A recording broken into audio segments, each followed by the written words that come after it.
My name's Faith. I'm 16, and it was always just me and my mom. I don't know much about my dad. Actually, I've never met him. All I know is that my mom really loved him. When she told him she was pregnant with me, he confessed that he was married and then abandoned us both. Mom moved to the suburbs and brought me up alone. I love to dance, but Mom couldn't afford dance lessons, so I taught myself by watching online videos. Mom loved watching me dance. Seeing her look so proud made me feel proud too. Then, something awful happened. When I got to high school, my mom got in a car accident, and she passed away. So I went to live with my mom's sister, Aunt Clarabelle. Then I started my new school. Everything was new and strange. In class, my teacher told me to sit next to this pretty girl called Anita. I smiled at her, but she just laughed and made fun of my backpack. For the rest of the day, Anita made snide comments toward me, and all her friends looked over at me and laughed. I felt so alone.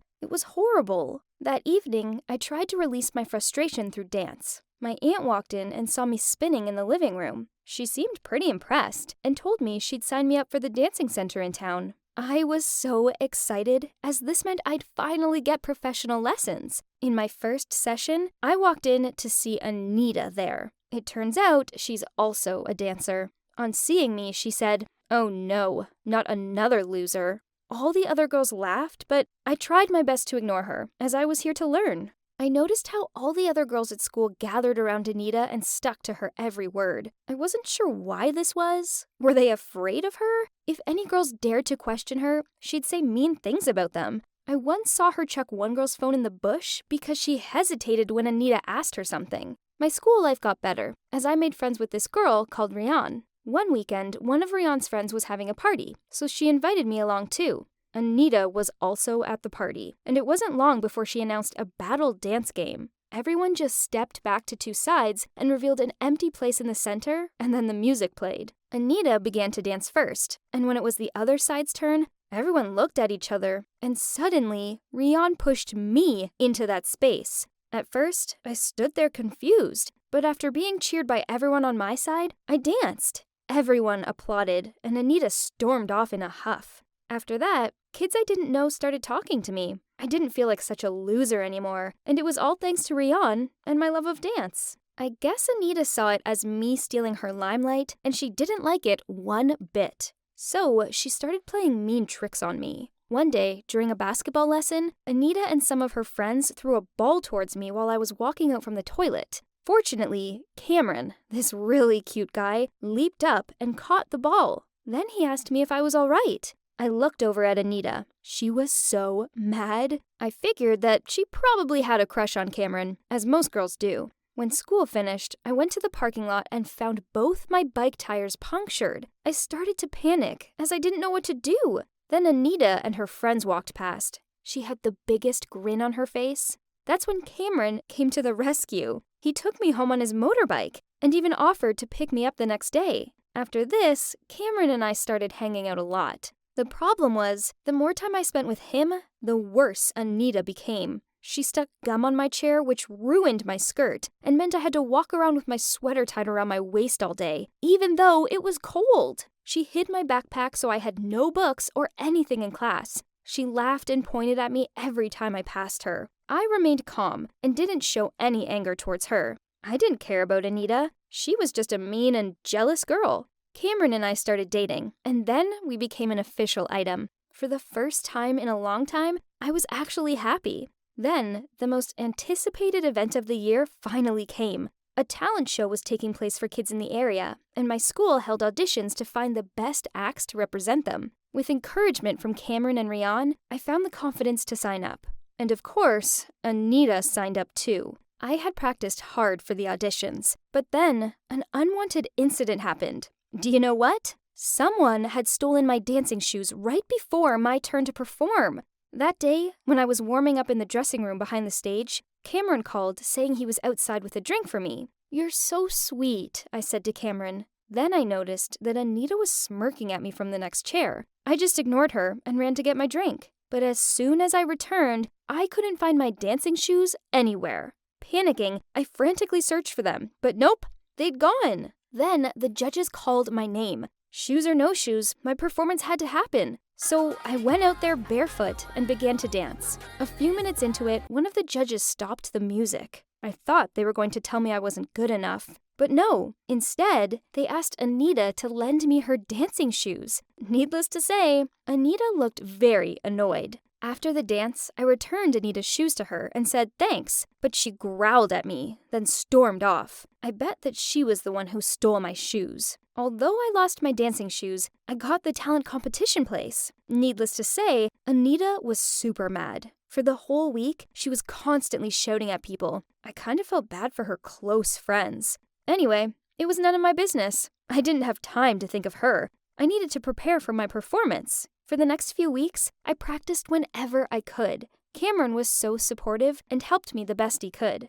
Finally, the contest day arrived, so we took the bus there. Anita and her friends sat on the same row as us. She tried to flirt with Cameron even though he didn't care about her at all. And when the bus went around the corner, she even pretended to fall onto Cameron's lap, then touched his chest. Talk about shamelessness. When we arrived there, it was so busy with heaps of kids from other schools. I began to tremble and tried my best to control my breathing. There were a total of 15 performances selected for the final round, and all other contestants were very talented. After the welcome and introduction ceremony, the performances began. Nervously, I was the final contestant. Walking onto the stage, I greeted the audience and started. The performance was going well, really well. Then suddenly, darkness. Everyone was noisy, and I stood there still and bewildered. People said that someone must have done something with the power lines and caused a power cut. I was very confused and didn't know what to do. Then suddenly, about 3 minutes later, the headlights from 2 cars shone on either side of the stage, illuminating me. Then I saw Cameron, Rian, and some of their friends were in the cars. Suddenly, Cameron ran to the stage and carried a mini pull speaker, and the music played again. The whole audience was silent and held their breath. The music was quieter, but since everyone was now silently watching me, I continued my dance.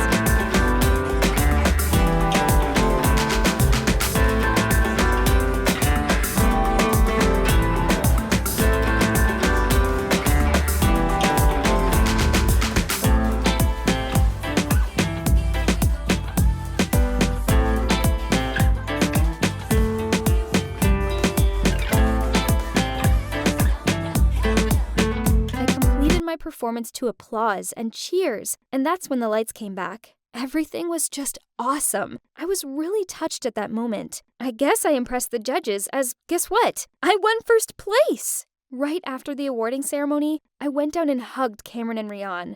I had the best boyfriend and friends in the world, and I was so grateful. After that, I entered the dressing room and found Anita crying. I asked her if she was okay, but this only made her cry even more. She sobbed out and pushed me. Why is it always you? Why are you so lucky?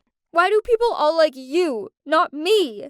I replied, Anita, sorry. I did nothing to you. I just let everything go as it is. Tell me what happened to you. Then she looked at me in tears and said, it's me. I cut the power. I wanted to ruin your performance, but I only made it even more amazing. I asked her, why would you do that? And she replied, because ever since you showed up, I felt like a nobody. You're a better dancer than me, and Cameron likes you, not me. I know many people would have been mad at her, but I just felt sorry for her. So I sat down next to her and gave her a hug and said, you're an amazing dancer. I wish I could do the twist and punch like you can. Yeah, I am pretty good at that, aren't I? After a while, she managed to smile. I really am sorry for everything. Now, Anita and I are friends. We often practice dance routines together, and at the end of the term shows, we even perform together. Guys, adversity is the mother of wisdom. We should never be pessimistic when facing difficult situations. Let's try our best to overcome it. The results will not disappoint you.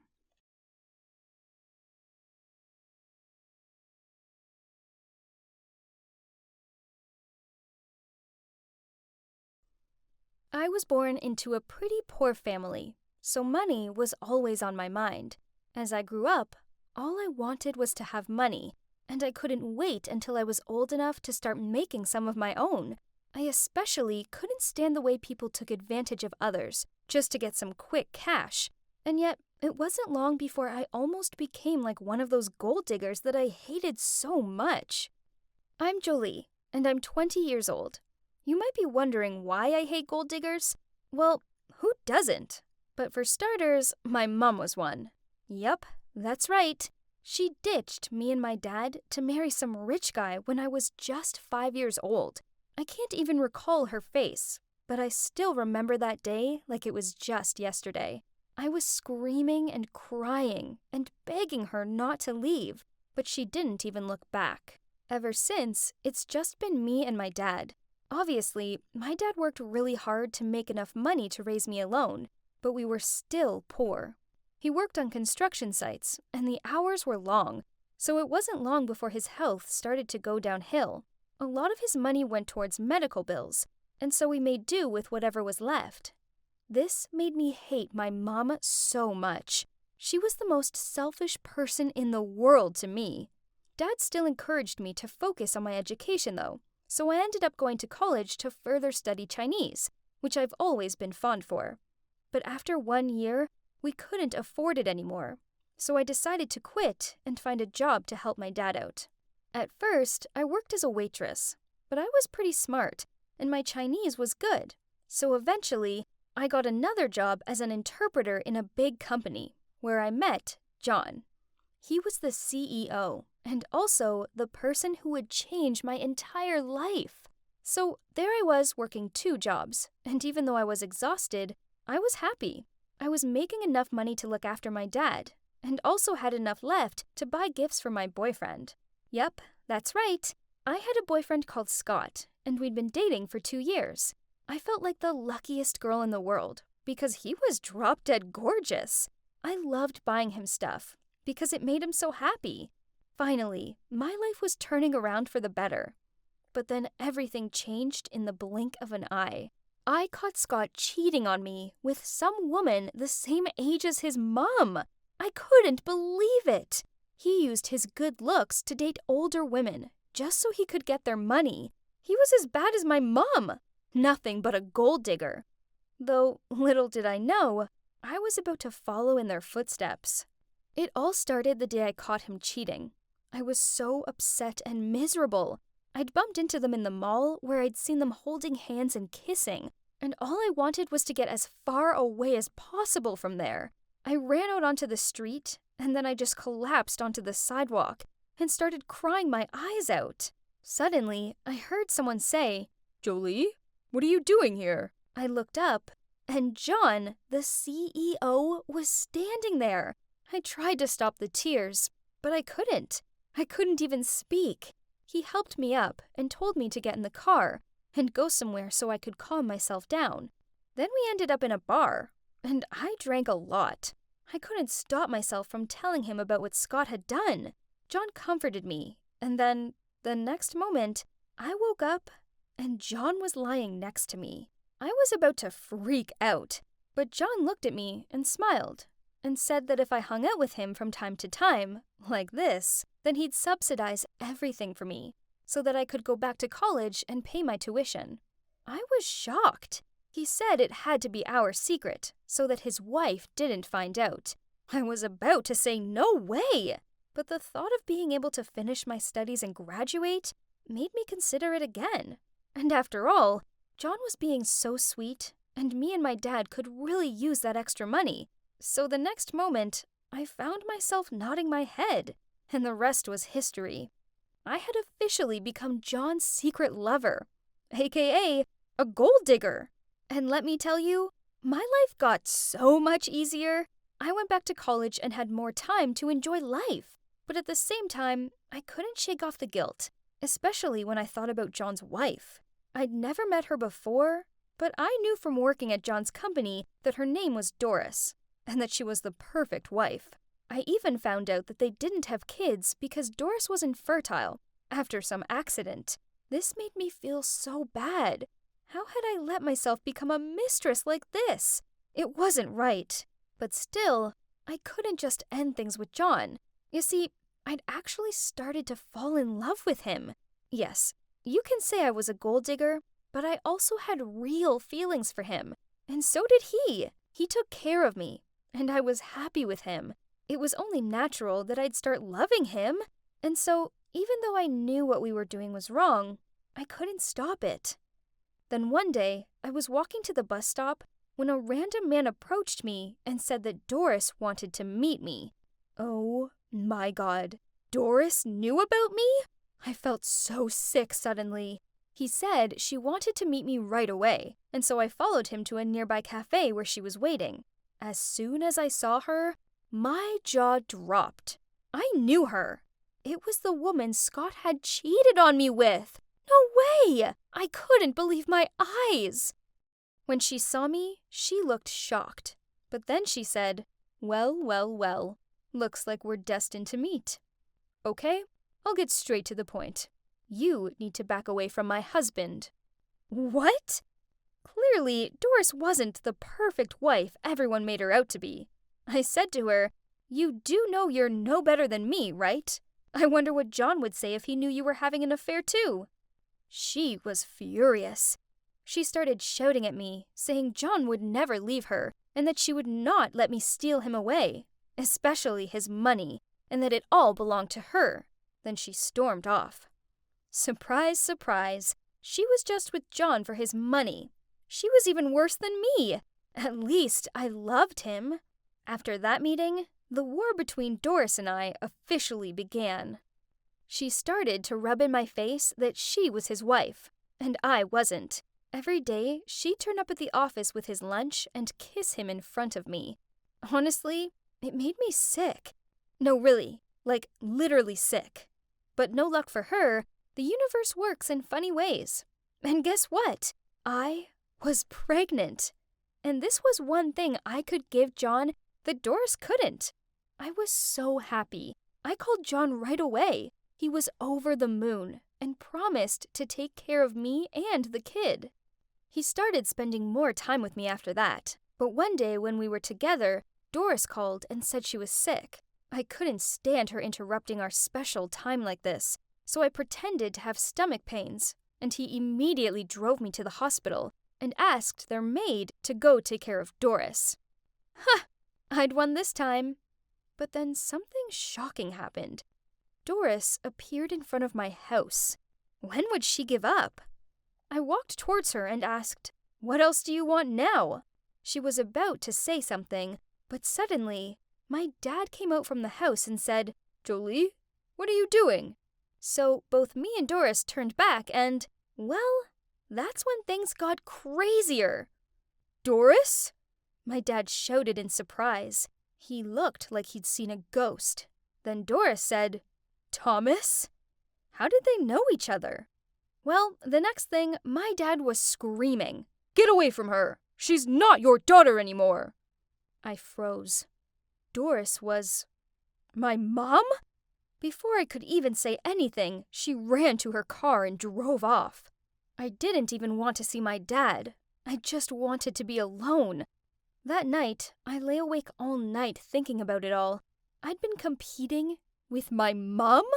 This was so wrong. What was I going to do? I loved John, and I wanted to have his baby so badly, but he was my mom's husband. And then, all those old feelings of abandonment came flooding back.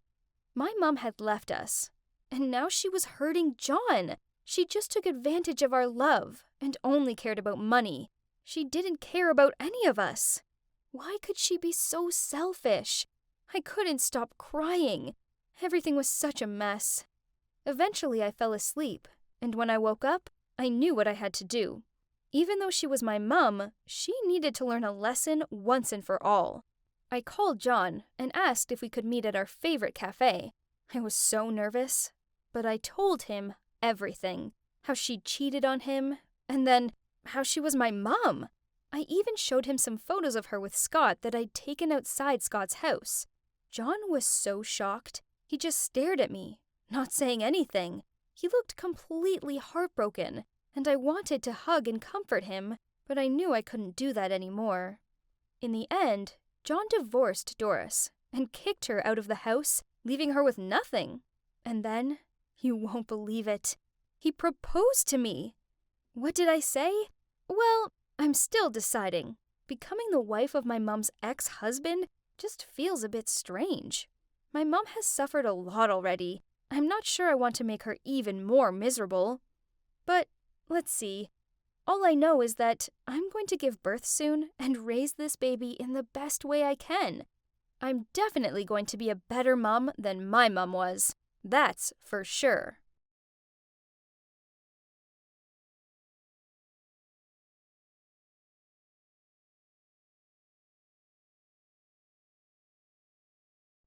Sometimes in life, we have a chance encounter with someone who ends up changing our life.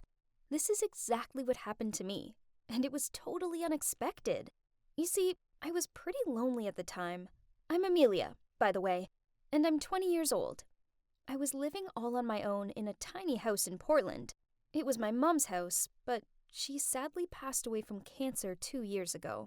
I'm not going to say that life was easy for me, because it wasn't. All I wanted was to become a comic book artist. I love art so much, but the only way I could make this dream a reality was to make money. Ever since graduating from high school, I'd been working as a waitress to make ends meet, and also to save up enough cash to enroll in art college. Honestly, this job got me through the hardest time in my life. The days, weeks, and months after my mom passed away were so painful, and the restaurant kept me busy, so I barely had time to sit with all my feelings. Moreover, little did I know how much this waitressing job would change my life forever. It all started with an incident in the restaurant. I'll never forget that day. I was carrying a tray of food when I accidentally spilled some water onto the shoes of some fancy girl.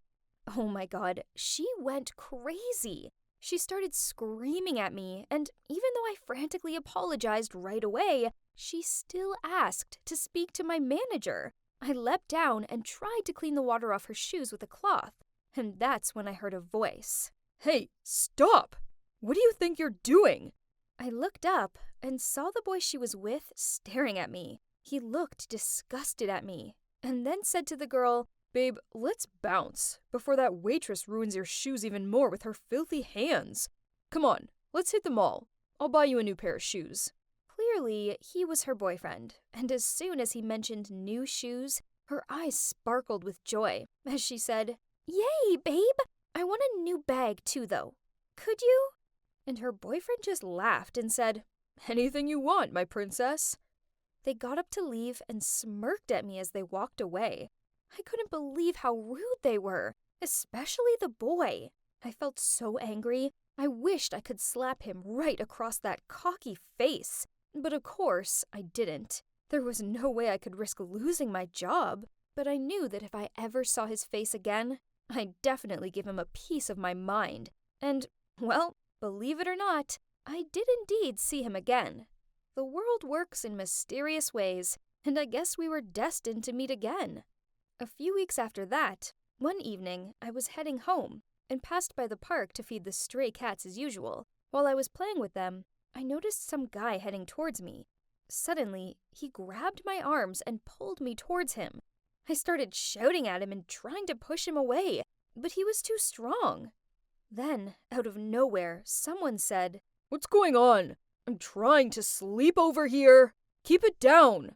A drunk, dirty-looking homeless guy walked towards us, and for a second I was terrified. But then I realized he was helping me. He started shouting at the guy holding on to me, saying, Hey you! Are you deaf or something? Let her go and keep silent. The jerk was getting heated, and the next moment, he punched that homeless guy in the face, and then they started fighting. Then I freaked out and didn't know what to do. I pulled my phone out of my pocket and played a recording of a police siren. I live alone, so I know all the tricks. Well, that did it. The jerk who'd grabbed me suddenly jumped up and sprinted out of the park. The homeless guy who'd helped me was still lying on the ground, so I helped him up. He was black and blue, and there were even some scratches on his face, and as I got closer to him, I realized he looked familiar. OMG! Wasn't he the rude guy from the restaurant? What was he doing looking all dirty like a homeless guy? He had his eyes closed, so I patted his face and said, Hey, wake up! What are you doing out here? He opened his eyes and asked, "Do I know you?" He stared at me for a while, then eyeing my uniform and smiled. "Oh, the little waitress. Guess what? I'm poorer than you now." Then he passed out. I was so annoyed that I'd bumped into him again. I was about to leave him lying there, but then I realized he'd saved me, and I could hardly leave him there with all his injuries. So, yeah, in the end, I decided to take him back to my place to get my first aid kit. I cleaned up his scratches, and then let him crash on my sofa. The next morning, he was super surprised when he woke up. I told him what had happened and that he'd saved my life, so I saved his. Then I said he should probably head home now, but he just stared at me. And that's when he told me his story. He really was homeless. His parents had kicked him out because they'd found out he wasn't their biological son. What on earth? How could any parent do that? It's not like he has tricked them, but it was due to some mix-up at birth. So, wasn't he also a victim? I felt sorry for him, but still, it was none of my business. I had to get to work, so I asked him to leave, but he begged me to let him stay. I just looked at him in shock and said, how about you go to your rich girlfriend's place instead? I really need to get going now. But he didn't budge. He said, "Oh, don't even mention that gold digger. She only cared about me when I was the only son of a millionaire. Now that I've got nothing, not a cent, she broke up with me." Wow, shocker. But, well, it's not like I couldn't tell that she has a lousy personality right from the get-go. So I said, well, what about your friends? Can't you crash with them? But he said no. It started to frustrate me. So I said, you can't stay here. I don't even know a thing about you. Then he splurted out, "Hi, I'm Jude. I'm 22 years old, I've got all my fingers and toes, and my criminal record is clean. There you go. Now you know me." And he topped it off with a grin, as if that could win me over. He then went on to say that he'd pay rent, and that when he found a job and stuff, he'd leave. I hesitated. I mean, I couldn't live with a strange guy. But then I thought about that extra money I'd get if he helped with rent. I could really use that money for my college fees. He could see I wasn't sure, so he said, "Come on, please. I mean, I did save your life last night." "But there's only one bedroom," I said. "Don't worry, I'll sleep here." He pointed at the sofa. I thought for a while, then nodded my head and agreed. And only for 1 month, okay? Then I made him shower and change his clothes, since he was so gross and dirty. But he told me he didn't have anything to change to. "I was kicked out, remember?" And he even had the cheek to ask me for some money to buy new clothes. No chance. I told him he could wear my clothes, since some of them were quite big. At first, he refused. He said there was no way he was wearing women's clothes. So I said he either wore them or kept his dirty clothes and left my house. Ha! Of course he had no choice. And seeing him in my floral pants was hilarious. A few days later, though, he still hadn't found a job. Every night I'd come home to find him lying on the sofa in my oversized pajamas. He was so messy and lazy, and after a week, I couldn't bear it. I nagged him. "You have to find a job, or how do you expect to pay me rent? And the least you can do is clean up around here. I'm not your maid." He said he'd been looking for an office job, but it was hard as he had no knowledge and experience. This annoyed me, so I suggested he apply for a delivery man position. He looked at me in horror and said, "What do you think I am?" "Oh, hello, you're a homeless boy with nothing. What else do you want?" I thought. Then I said he could come work with me in the restaurant, but he refused, saying that his friends went there all the time and they'd laugh at him. I was speechless. I said, "Suit yourself, but after 1 month, you're out of here." A few hours later, he knocked on my bedroom door and said he'd take the restaurant job, but he needed clothes. Finally, I'm glad that this boy has come to his senses. "That's great. You can start from tomorrow. I'll call the manager. And I know the exact place where you could get all the stylish clothes for free. Let's go." At first, he was so excited, but when he realized that I was taking him to a clothing donation center, his face changed. He looked disgusted and said, "No way." I smirked and said, "It's up to you. You either pick something to wear from this place, or you can wear my clothes. I've got a floral dress that would really bring out the color of your eyes." He looked so sulky as he reluctantly went through the rack of used clothes. It was so funny. But everything was only about to start. You won't believe what happened next. Stay tuned for part 2 to see how things went between Jude and I.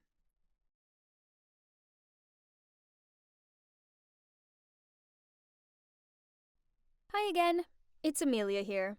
In the first part of my story, I had a horrible encounter with a rude guy in the restaurant I worked in. I hoped I'd never have to meet that kind of awful person ever again. But life doesn't work like that, does it? And ironically, I bumped into him around a month after that, and he saved my life. Then I ended up paying him back by letting him move in with me as he was homeless.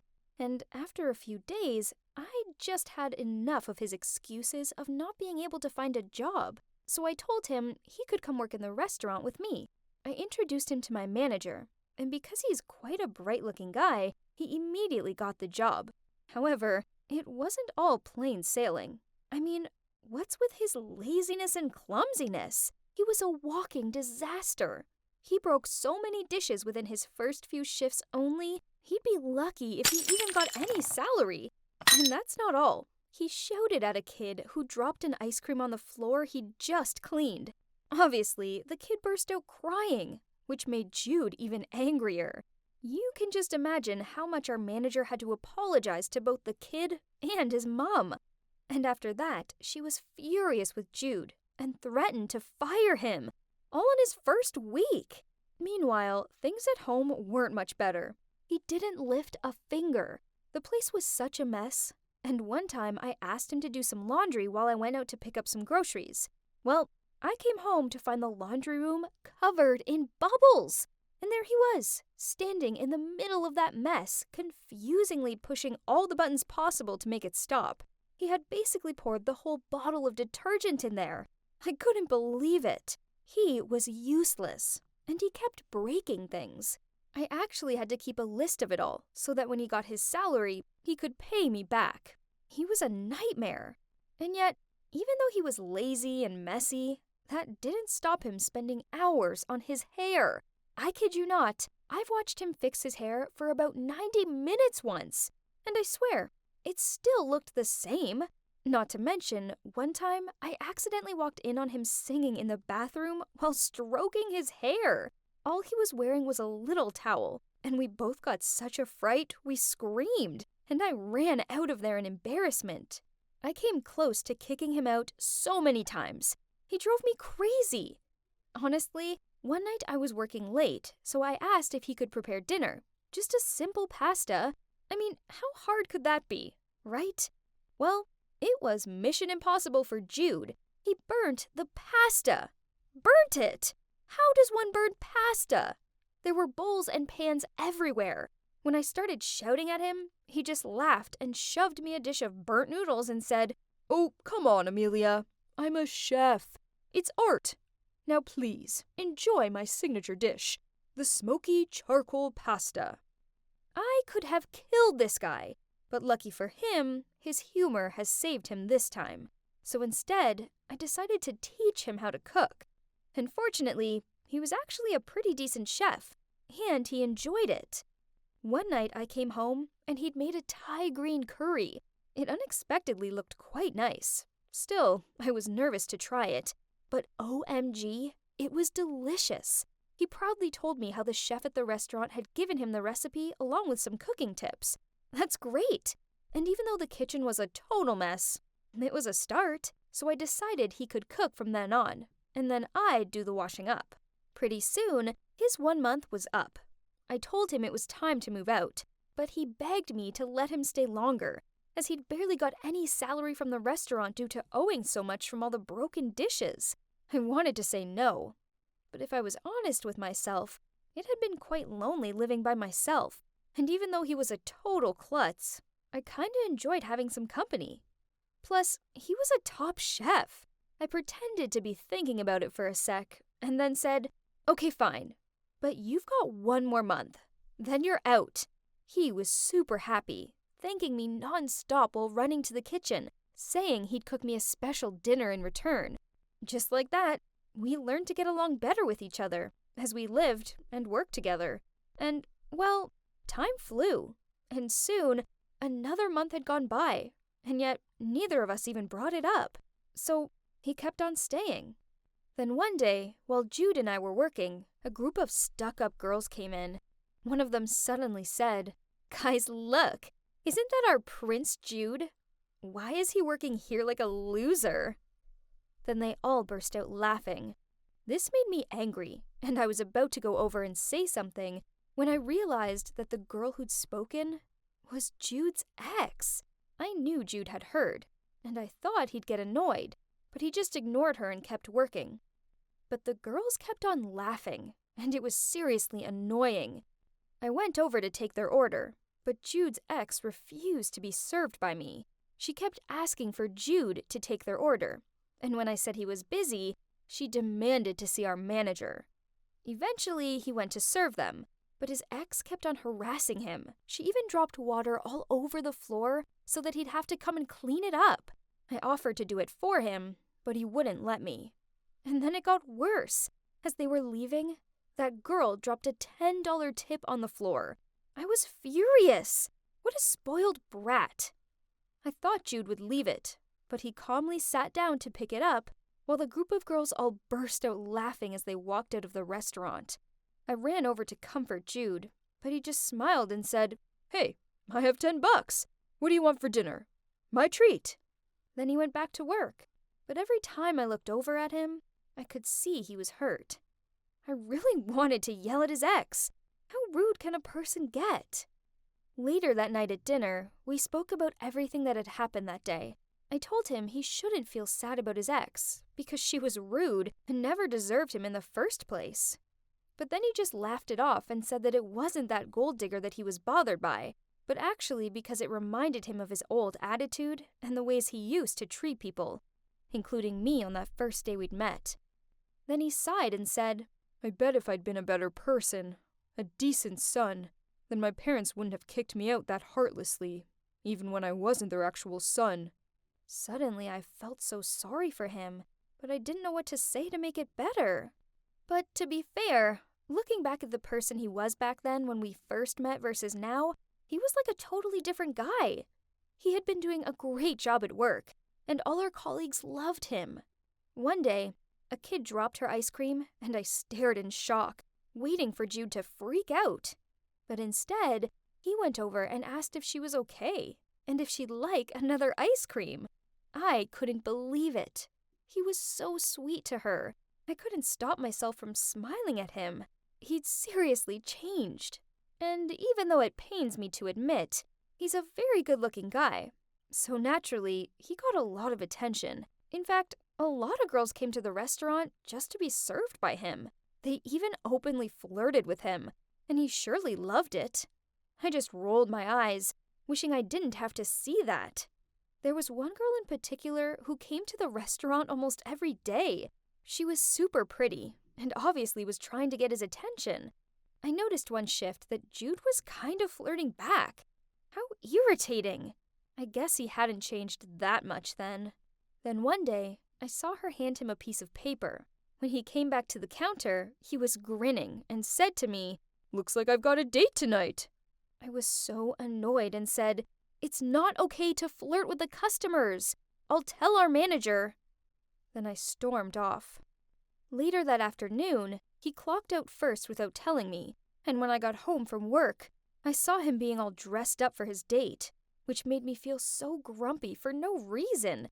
He was whistling and sounded so happy. Then as he walked out the door, he said, "Don't wait up for me. It might be a late one." Ugh, he was driving me nuts. I told him he had to be home by 10 p.m. or I'd lock him out. He laughed and said, "Are you joking? You're giving me a curfew? Geez, Amelia, if I didn't know better, I'd think you were jealous or something." Ew, I wasn't jealous. And I told him that. Who did he think he was? As if I'd ever be jealous of that girl. No chance. And yet, I couldn't sleep that night. I kept tossing and turning and thinking about Jude and that pretty girl. Eventually, I got up and decided to go for a walk. Maybe I just needed some fresh air. But as I walked into the park, there he was. But the girl was nowhere to be seen. Instead, he was sitting on a bench surrounded by stray cats. I walked towards him, and he was as surprised to see me as I was to see him. I asked him why he wasn't out on his hot date, and he said, "Oh, the date went well, but I decided to come sleep in the park because I missed your curfew." That made me feel so guilty. I was about to justify myself. Then he winked and said, "Just kidding. Actually, the date was boring. I did come to the bar and hung out with her for a bit, but I strangely felt out of place, so I made up an excuse to leave. I didn't want to come home too early, though, in case you'd laugh in my face, so here I am." I don't know. I think I'm kinda over dating and stuff. Wait, am I hearing it wrong? Our playboy chooses to go play with stray cats instead of hanging out with hot girls in fancy bars? Are you really, Jude? I playfully rubbed his head while teasing him. Can't deny, but I actually felt so relieved hearing him say that the date didn't go well and that nothing happened between him and that girl. In fact, I was strangely happy. But what does that mean? Do you wonder if Jude ever actually moved out? Stay tuned for the final part of my story. You wouldn't want to miss it.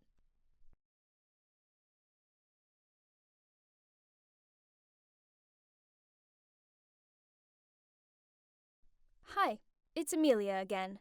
In the second part of my story, Jude started working in the restaurant, and at first, it was a total disaster. He made a mess everywhere he set foot in. He was driving me totally crazy. But then things started to change. Turns out, he was a pretty talented chef that could help me with housework. And at work, he was becoming quite popular. One day, he got a date with a pretty girl, which annoyed me so much. But then I found him in the park playing with stray cats instead of going on that date.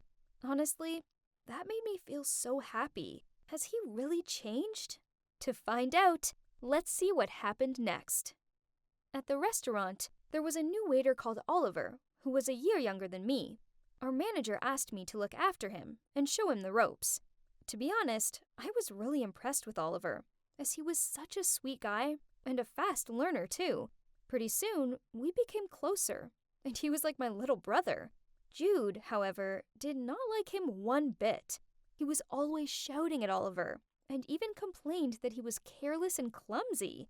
Talk about the pot calling the kettle black. We all knew that Jude was the clumsiest guy in the world. Anyway, Jude's birthday was coming up, and I wanted to buy him a new shirt, seeing as he mainly was wearing old clothes from the donation center. I wanted it to be a surprise, so I asked Oliver to come shopping with me, as Jude and Oliver were pretty much the same size. After buying a beautiful sweatshirt for Jude, Oliver took me home, and as we approached my house, I spotted Jude pacing up and down outside. Was he waiting for someone? When he saw that it was Oliver who gave me a ride, he looked angry and stormed into the house. I quickly said bye to Oliver and ran in, and I couldn't believe what I was seeing. The table was set with a whole bunch of delicious-looking dishes, and there were even candles and flowers. I was so confused. Had he invited a girl over for a date? How dare he? I asked him what it was for, and he said, "What day is it today? Did you forget it?" "Oh, so all of this was for his birthday party?"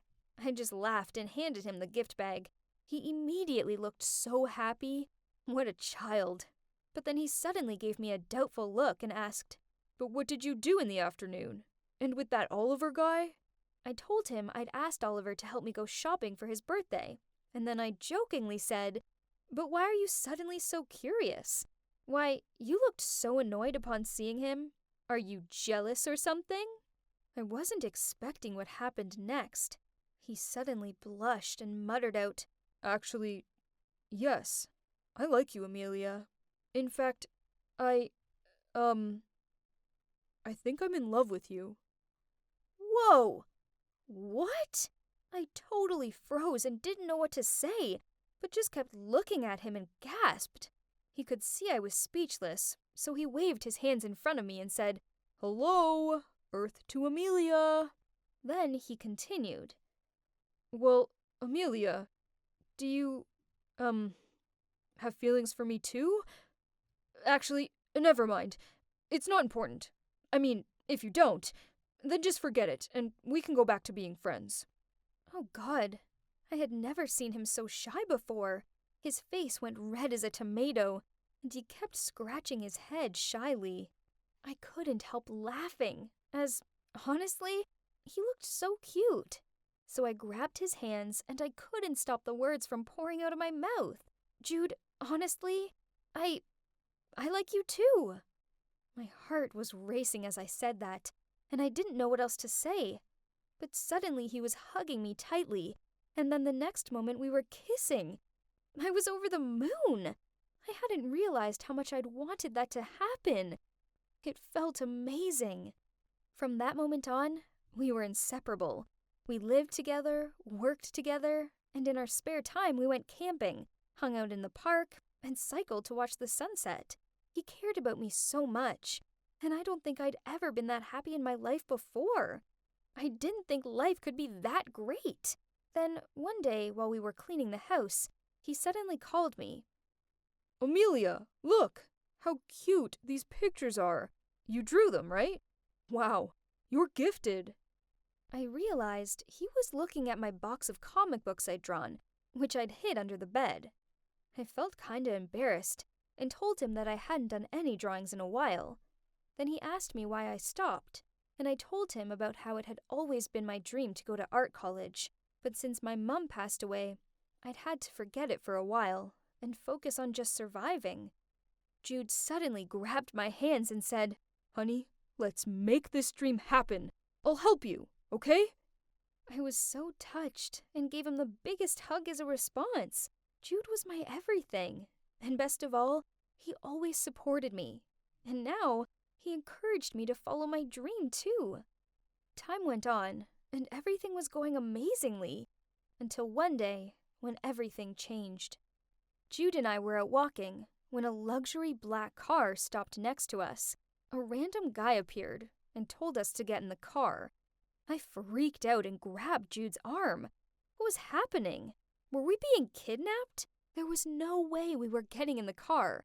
But suddenly the guy said, Jude, this is an order from your parents. Jude looked shocked and said, What do they want? They already kicked me out, so why should I come back? They want to show me how happy they are without me or something? But still, Jude climbed in the car, and I had no choice but to follow him. On the way, there were so many questions running through my head, but I just kept quiet. A short while later, we stopped in front of a mansion. This must have been Jude's house. Whoa, I knew he came from a rich family, but not to this extent. Jude held my hand and led me inside, where a couple, probably his parents, was sitting and waiting for us. Jude immediately shouted at them, saying, What do you want? I moved out just like you wanted, so why can't you leave me alone? I had never seen Jude so angry before. It actually scared me. His parents looked calm, though, and they just sat there smiling, and then his mom asked him to calm down and take a seat. The next moment, a maid appeared and brought us some water, but she accidentally spilled some, and she looked mortified. She kept apologizing and wiping it up, but Jude took the tissue and started cleaning it for her.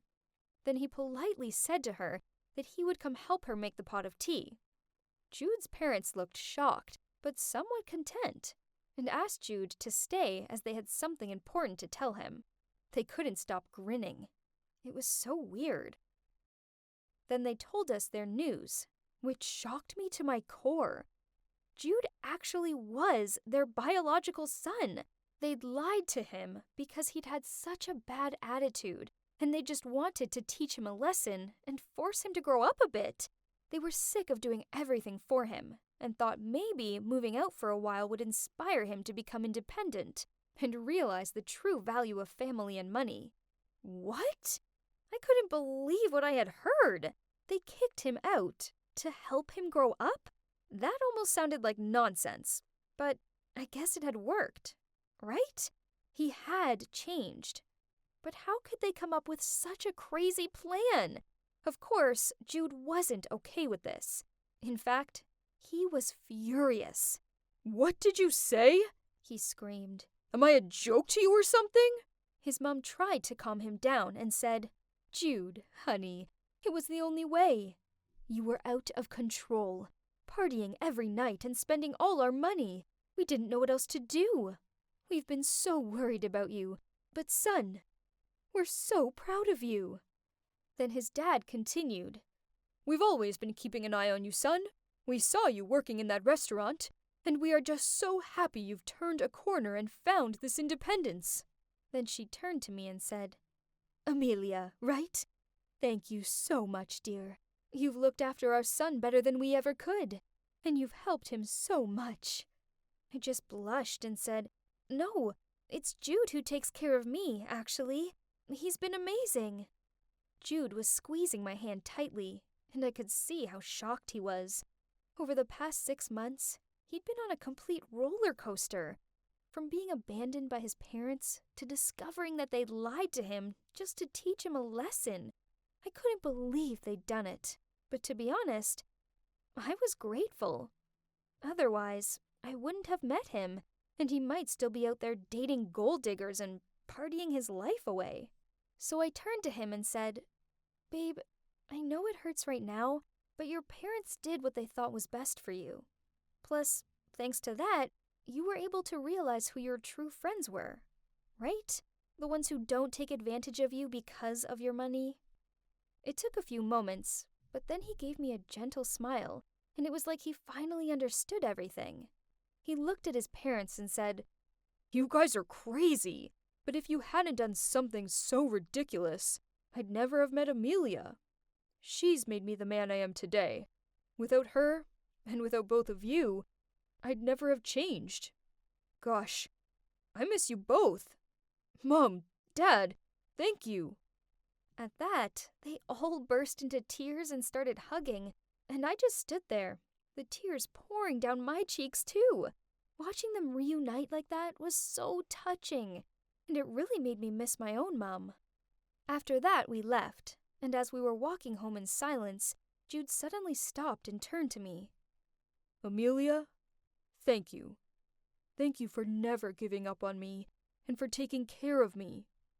And now, it's my turn. I want you to go to art college and make your dreams a reality. Don't worry about money or anything.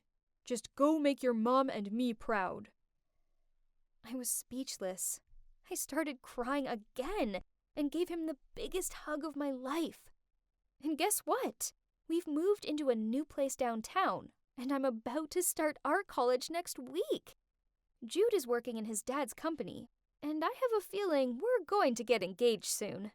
Don't tell Jude, but I found the ring box he hid in his wardrobe, though. But I'll surely say yes, and then we can get married after I graduate. It has been a crazy journey, but I wouldn't want it to be any other way. I'm so excited for what's to come. Wish me luck!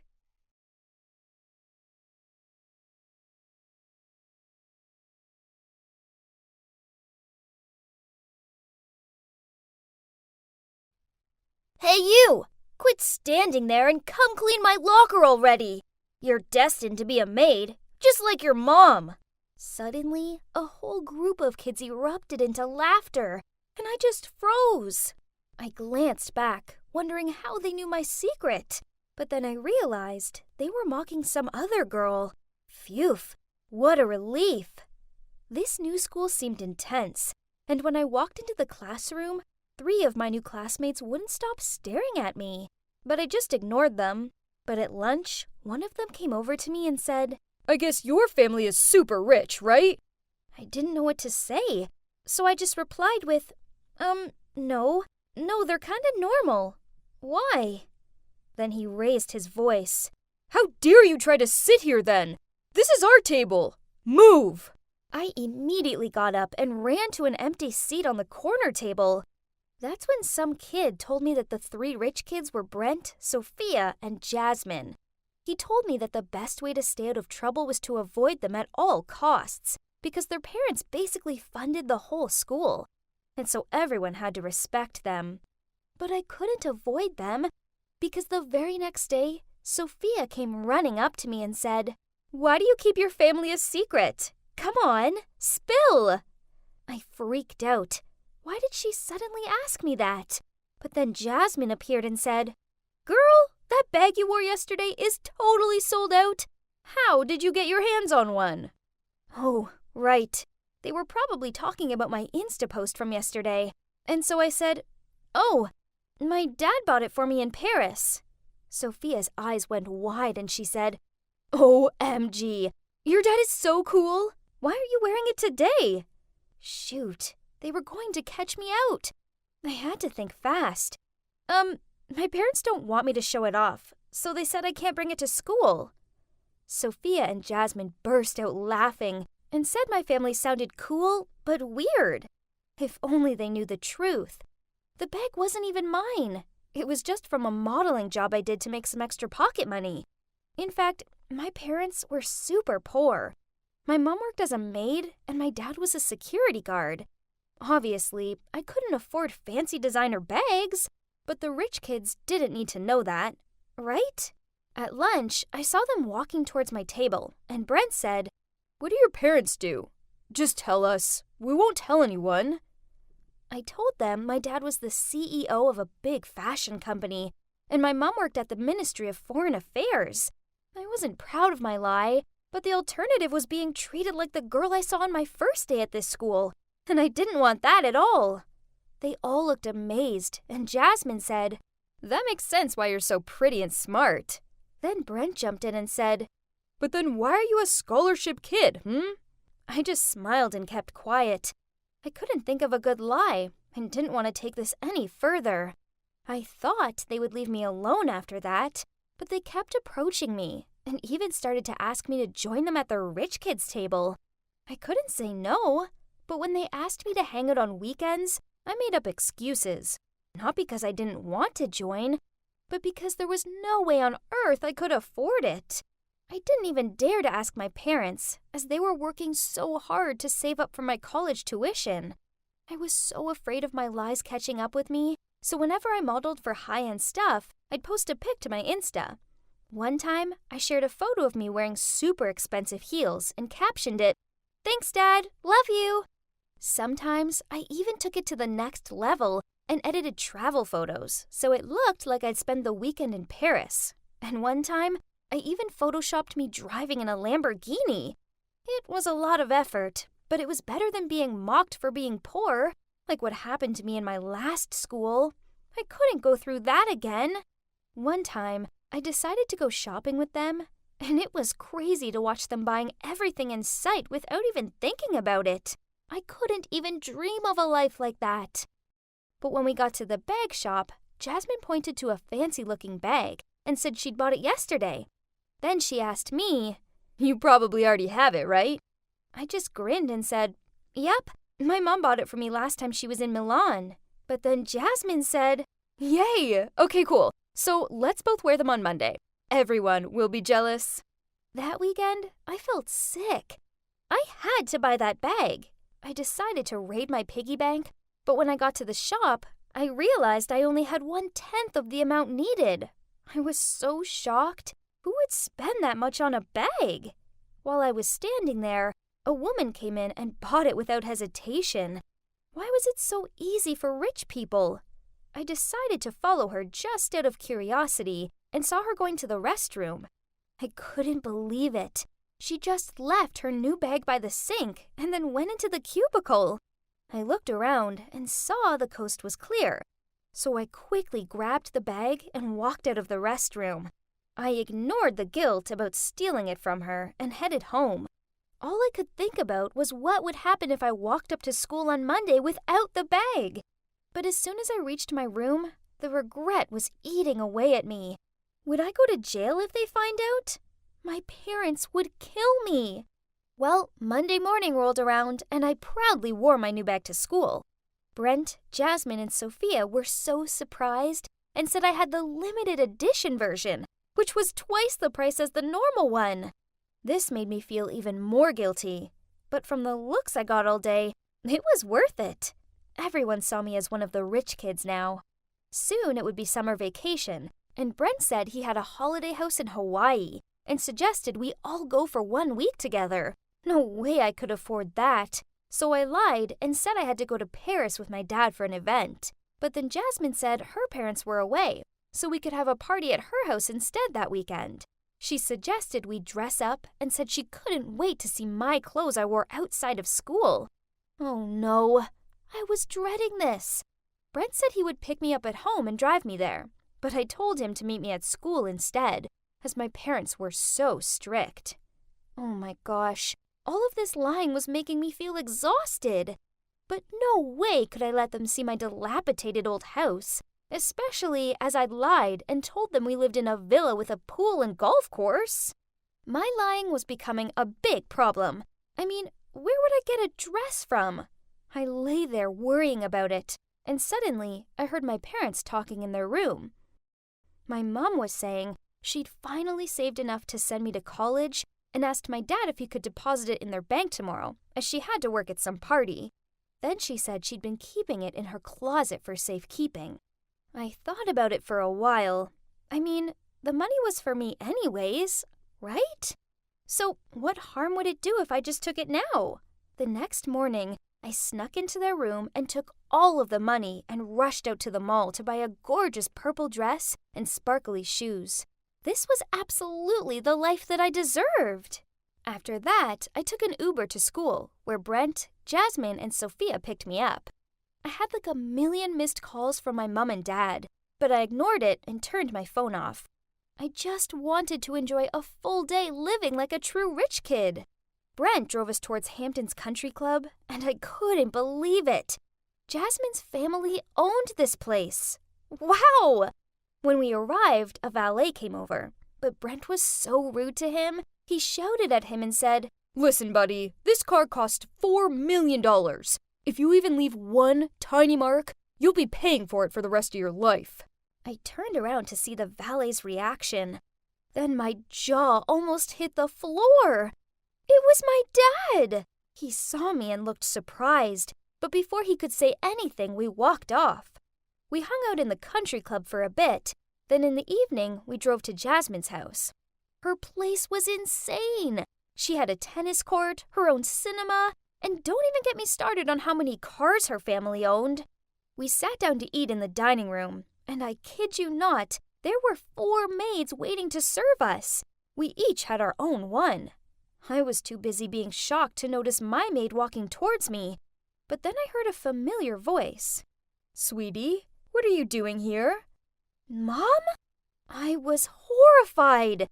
The party she'd mentioned yesterday. This was the party. Oh no, this was a disaster. Jasmine looked surprised and said, "Do you know her?" So I said, "Oh, she used to be a maid at our house." My mom looked crushed and said, "A maid? How could you say that?" Then Jasmine got annoyed and said, "Don't you dare speak to my guest like that. Get out of my sight." My mom ran off, almost in tears, and for the next little while, Brent and Sophia treated her terribly too. Brent even asked her to clean his shoes. My mom was being treated like this all because of me. I could see she was really upset, and she accidentally dropped some sauce on Jasmine's dress. And then Jasmine just lost it. She pushed my mom and screamed, "Are you crazy? Do you know how much this dress cost?" Well, that was it. I'd had enough. I ran over and helped her up. "Mom, are you okay?" "Mom?" Jasmine, Brent, and Sophia all shouted. So I said, "Yes, she is my mom, and how dare you treat her like that?" Tears were pouring down my cheeks, and I felt so humiliated.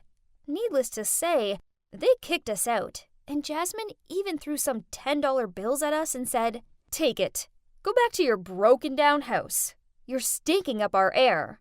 I couldn't stop crying. It was exactly how they treated that girl on my first day at school. I didn't have much choice but to tell my parents the truth. That I'd lied to everyone, stolen the bag, and even stolen their money just so I could pretend to be rich. I'd never been so ashamed in all my life, especially after everything my parents had done for me. It took some time, but they eventually forgave me, and we moved to a small town out in the countryside so I could start at a new school. I never wanted to see those rich kids again. Now, I'm working hard to finish school and save enough money for college, and I've realized that being rich didn't even make me happy. My family might be poor, but they're the nicest people I've ever met. And you can't buy that in any designer shop.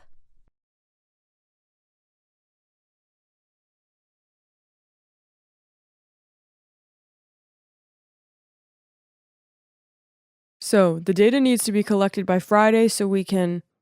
I lowered my head and stuffed a pretzel into my mouth. Danny, are you eating?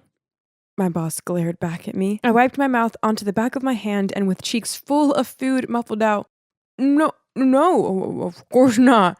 It turns out my eagerness to eat a delicious, salty, crunchy pretzel during a work meeting, I had forgotten to turn my microphone off. Oops. Hey, so I'm Danny, and I'm in love with food. Why, you ask? Well, food's the one thing that's always been there for me. Through the good times and the bad, it's never let me down. All it takes is a hamburger with extra cheese and a salted caramel cheesecake, and I'm a happy girl. Gee, I'm salivating just thinking about it. But then my love of food almost cost me everything. Here's how. So after the pretzel incident, my boss fired me. Harsh, I know.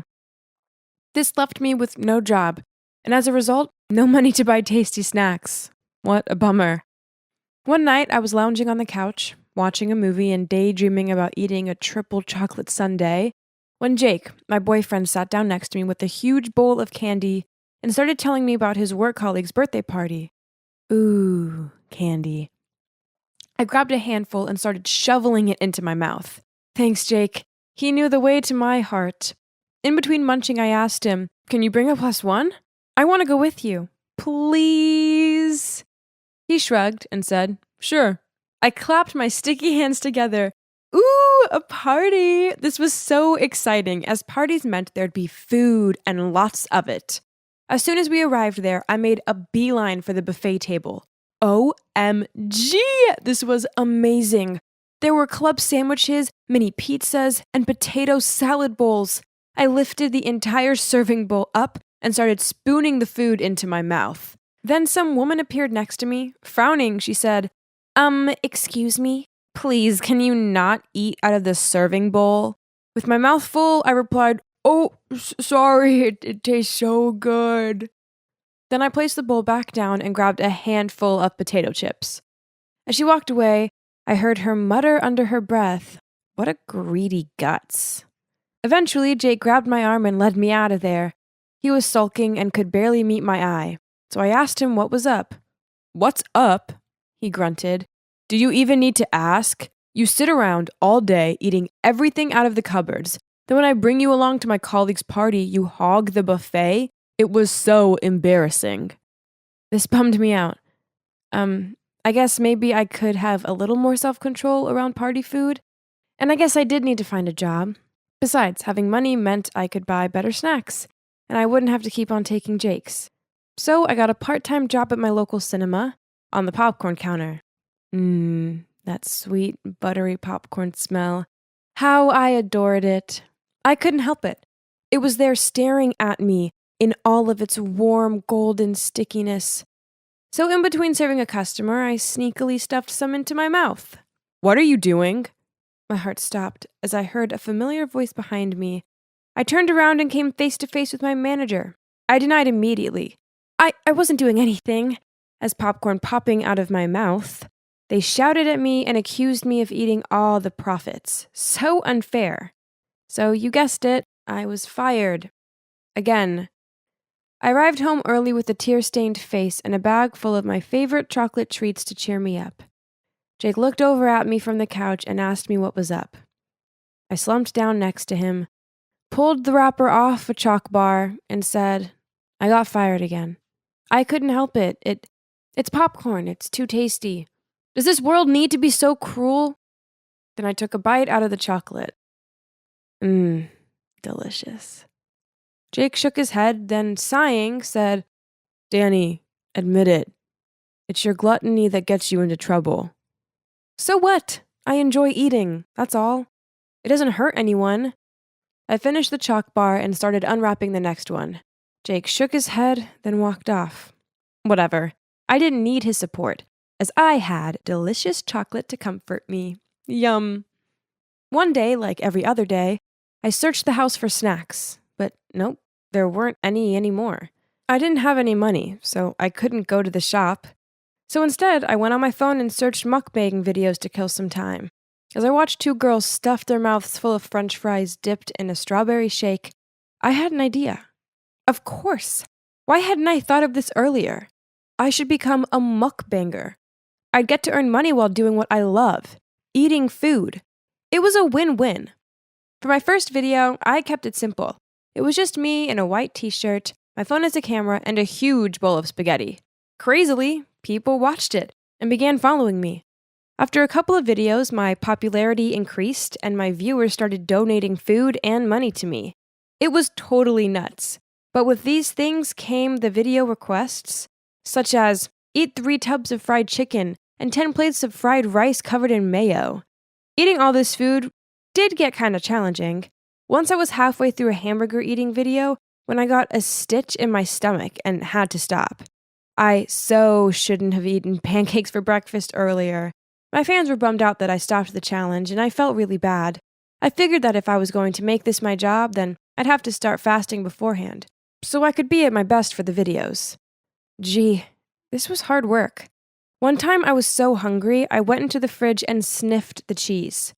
But then when I finished a challenge, I felt so full and bloated that I resembled a puffer fish. Then there was the tiredness. I was so exhausted. I fell asleep on the bus to the supermarket and ended up in some weird town miles away. I had to ring Jacob to come and pick me up, and he grumbled about it for the whole way back. Regardless of this, I carried on with the videos. But then one day a fan challenged me to the biggie, the Fire Noodle Challenge. If you don't know what this is, then basically it involves a massive bowl full of the spiciest noodles ever. I took a mouthful of the noodles and OMG, I couldn't feel my tongue or face. My nose was running, and I had to stick my tongue out to check if it was still there. This was just too much. There's no way I could endure any more of this. So I switched the bowl for non-spicy noodles and pretended I was eating the hot ones. Afterward, I edited the video, and hey, I think I did a great job of faking it. Even though I'd only had one mouthful of the spicy stuff, it was repeating on me. My stomach gurgled and my tongue still felt numb. I lay on the couch with the hot water bottle pressed to my stomach and feeling sorry for myself. Jake sat down next to me and gave me a concerned look. Danny, you gotta stop this video thing and get a real job. With my swollen tongue, I managed to sputter out, eating in videos is a real job. Jake shook his head. Gluttony is not a hobby. Everyone's just laughing at you. Hello. I was being paid for eating, and these videos help many lonely people out there to have company during a meal. They were laughing with me, not at me. Jeez, Jake was so boring at times. Between the spicy noodle challenge and some weird bug eating challenge in which I used jelly worms covered in chocolate instead of the real deal, faking became the norm for me. Soon the articles started circulating saying I was a fake eater. Posts such as, she's faking all the time, and no wonder she's still in shape, popped up everywhere. After that, I had no choice but to live stream eat. Lots of my fans encouraged this, but it was hard work. It didn't take long for the weight to pile on, and within a month, I was up 2 dress sizes, and I felt super sluggish. One morning when Jake saw me searching my wardrobe for something, anything to wear that would fit me, he suggested we go jogging. I stared down at my favorite jeans that I now couldn't get past my thighs and agreed to go. I had made it to the end of the block and whoa, it was hot and I couldn't breathe. I was crouched over, clutching a fence for support when a pregnant woman walked by. You're such an inspiration, running at your age and after giving birth. Even without this one, she clutched her bump. I wouldn't be able to manage it. What? Did she think I just had a baby and I was old? Oh, great. And now Jake burst out laughing too. I felt terrible. Did I really look that bad? This lingered in my mind, so I ended up going online and ordering some weight loss pills. I started taking them, and within a week, I had breakouts, stinky breath, awful wind, and I felt like a slug. Then one time I was in the kitchen taking the pills when Jake walked in, saw what I was doing, snatched them out of my hand, and said, "Danny, look at you. You're a mess. You have to stop the pills and stop the videos." I was angrier than a nest of disturbed wasps, so I snatched the pills off him and kicked him out of the room. Then I yelled, "You don't get it! Just leave me alone!" Jake didn't say much to me after that, and I carried on with my mukbang bubble. Soon I hit 100,000 subscribers, and to celebrate, I went live with the table packed full of my favorite foods, fried chicken, pizza, donuts, and so on. I was stuffing my face when I felt so hot and sticky the room began to spin. I slurred out, I don't feel so good. Then I fainted in the middle of a live stream.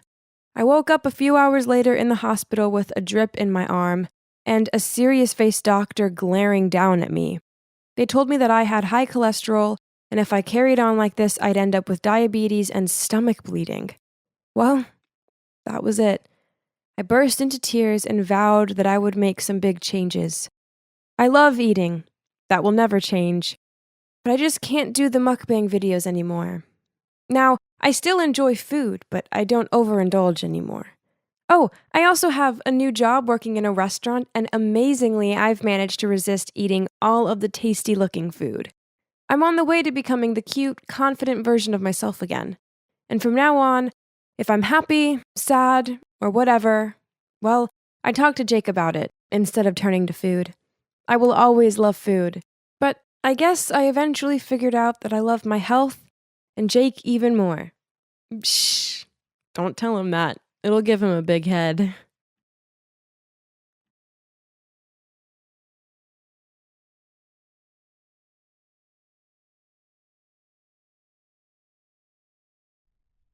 Hey kid, why are you here alone? What's your name? I first noticed this little girl when I discovered this epic pastry shop near my school. She'd always be sitting in the alleyway nearby, wearing the same clothes over and over again, clutching a teddy bear in her arms.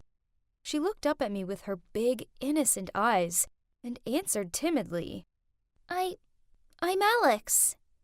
Then she started crying quietly and said, My mom and dad are always working, so I wait for them here. Sometimes they're gone for days. Oh, this poor little girl. She must have been starving, as she kept eyeing my bag of croissants. I gave her one, and she said chocolate croissants were her favorite. Wow, just like me. No wonder I'd felt drawn to this little girl. She ate it so fast, and I told her I'd go buy her another one, and I'd be right back.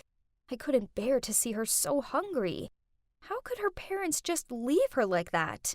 I ran as fast as I could, but when I got back to the alleyway, she was gone. How weird. I couldn't see her anywhere. I walked home, and that night, I couldn't stop thinking about her. Had her parents come to pick her up? The next day, I went back to the pastry shop, and before I even got there, I heard some kids shouting. I tried to take a closer look, and there Alex was, huddled on the ground while the kids threw her teddy bear around. Oh no, she was crying. This made me so angry, so I charged towards them. Hey! Leave her alone right now, or you'll have me to deal with. The bullies immediately ran off. I rushed over and put my arm around Alex. She wiped tears from her eyes and said, Thank you. Other than my teddy, You're the only one who wants to be my friend." I swear, the lump in my throat couldn't get any bigger. Then I asked her what happened. She told me how she skipped school because she was bullied for wearing old, smelly clothes. Even the teachers were mean to her, she said. Oh gosh, my heart. I couldn't bear this, so I held out my hand. "Alex, I can't leave you out here like this. I've always wanted a little sister. So what do you say? I promise I'll protect you." Alex squeezed my hand, which I took as a yes, and then we got up and she asked if she could show me something. It was a playground that she used to go to, and as soon as I saw it, I felt something well up inside me. It looked so familiar. We played on the jungle gym and the swings, and they even had a big slide that was so fun to play on. We played for hours, and it felt like I'd gone back in time to my childhood. Well, if only I could actually remember my childhood. As far as I know, when I was just 8 years old, I had a big accident. It gave me a major head injury and wiped my memory completely. Ever since then, I've been going to therapy and taking medication. But it's so weird not being able to remember anything from before. I try to focus on the present, though, and I know I'm lucky to even be alive. However, sometimes the migraines from the accident get really bad, and that's exactly what happened when we were on the swings. One minute, I was looking at the clouds and laughing. The next, I felt myself slipping off the swing and landing on the ground. The last thing I saw was Alex running towards me. When I opened my eyes, I was in a hospital bed, and my parents were there holding my hands. Recently, my migraines had been getting more frequent, and it really worried my mom and dad. My first thought was, where's Alex? I asked my parents if they'd seen an 8-year-old girl, but they looked confused. I realized she'd probably been scared and run off. She was constantly on my mind, though, so as soon as I got out of the hospital a few days later, I went to find her again. She was nowhere to be seen. But there was a fire in my heart that kept urging me to find her, so I couldn't give up. I had to find her. I ran to the playground and was relieved to see her on the swings. She looked so sad, so I asked her what was up, and she burst into tears and she said, "My family, they lost everything. A gang came to our house and stole everything we own." Even I started crying after hearing that. How could people be so cruel? She then told me she hadn't eaten for days, as her parents now had no money to buy her food. Luckily, I had just bought some chocolate croissants, and she gobbled them both. Meanwhile, my mind was cluttered with thoughts of helping Alex. My savings were barely enough to support her, but maybe my parents could help? They donated to a church in town, so I'm sure they'd be happy to help Alex. I quickly called my mom, and she said she'd love to meet Alex and see what they could do. So I happily told Alex the good news, and we walked straight to my house. I gave her some more food, and we sat on the couch to wait for my parents. Seeing her bright face made me feel so happy. As soon as I heard their car pull up, I ran to the door and said, "Mom, Dad, Alex is here." My parents came in and looked around the room. Then my dad said, Sweetie, where is she?" I pointed to the sofa and said, "She was just there." Then I called her name, but she didn't reply. I didn't get it. Where was she? My mom looked worried and said, "Is she too shy? Are you sure she was with you, honey?" I frantically checked the whole house, but she was nowhere to be found. I was starting to panic now, but my dad held me and said, "Alice, sweetie, calm down. Maybe you just need a rest." Then I heard my mom whispering to him, "The severe migraines probably have drained her out again. Get her upstairs. I'll call the doctor to ask about hallucinations." "I'm not hallucinating! She's real! Why don't you believe me?" I screamed out while trying to break away from my dad's arms. I was feeling dizzy by this point. My head was pounding, and the next moment, everything went dark again. I ended up in hospital again, for the second time that week. Wow, that was a new record. I was lying there pretending to still be unconscious to eavesdrop on my parents chatting to the doctor. Alice has been acting a little strange. She keeps mentioning a homeless girl, and it sounds quite similar to her childhood. Today, she even said she brought her home to meet us, but we can't find her anywhere, and I don't think she even exists, my mom said. The doctor then said, "It's possible that this little girl is actually Alice's lost memories. Sometimes after therapy and medication, old memories can start resurfacing. Maybe this little girl was someone from Alice's childhood, a friend or something." What? This was crazy. Was Alex from my childhood? I didn't understand. I sat bolt upright and stuttered, Are you hiding something from me?" I could tell right away they were, because my parents looked panicked, and my mom said, "Listen, sweetie, it's been a long day for you. Now isn't the right time for this story. But I'll tell you tomorrow, okay?" The next day, my parents drove me to the church that they donate to every year. I was so confused and kept asking them who Alex was. Eventually, a nun appeared, and we all sat down in a little room on the 3rd floor. Then the secrets came pouring out. My parents weren't my real parents. After I had the accident, my parents adopted me from the church. They'd picked me up at the hospital right after I recovered and didn't tell me what happened because they didn't want to make my life any harder. They just wanted me to be happy. I couldn't believe it. Then the nun asked me to explain what had been happening recently, and I told her about Alex. As soon as I said her name, the nun looked shocked and quickly pulled out a photo album. She showed me a photo of 2 twin girls and said, "This is you, Alice, holding the teddy bear. And next to you is your twin sister. Her name is Alex." Suddenly, the room was spinning. This was all too much. I had a twin sister? Before I even had time to ask anything, the nun took my hand and led me over to a big window near the stairs. Through her words, all the past memories came rushing back to me.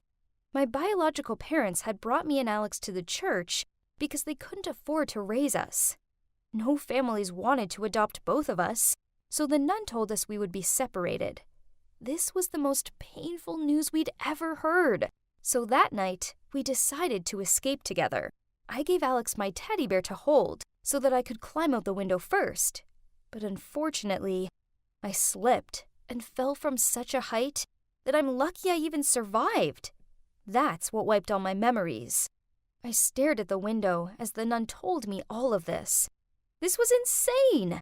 How many secrets had been hidden from me all this time? So, where is Alex now? I asked, tears rolling down my cheeks. Turns out, Alex had been adopted by another family, but the nuns had lost contact with her because the family had moved overseas. I felt like I couldn't breathe. I had to see my sister. But how could I find her without any information? I started to search social media like crazy, but nothing came up. I wouldn't give up hope, though. I updated my journey finding Alex every day on a personal blog.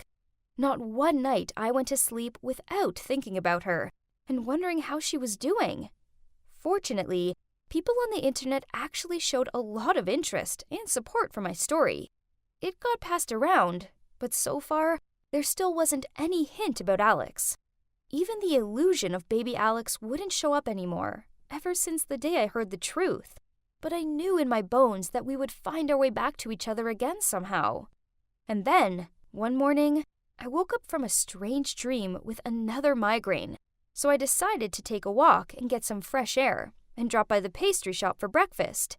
I glanced over to the alley as usual, and I saw myself pacing around with a teddy bear in hand, looking kind of lost. Sounds like I'd lost the plot, right?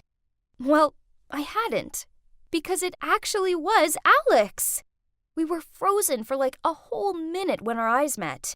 Then, without a single word being said, we just ran into each other's arms in tears. So, long story short, Alex had moved to France since 10, and ever since then, she'd also been trying to find me. Thanks to a post on Twitter, she realized I was still here, and so she applied for a scholarship to America so she could find me. And, well, there she was, standing right in front of me. Words can't express how unreal it still was to look at her every time. Oh, don't worry. Everyone, including my parents, have confirmed she's an actual person, not another product of my imagination. Thank God. I can't believe the crazy roller coaster ride that my life has been on for the past months. From that moment on, we were inseparable. And now we're planning on moving in together. The only thing left for us to do is to find our biological parents. Alex remembers them clearly, so she's been filling me in on the first 8 years of our life together. Wish us luck!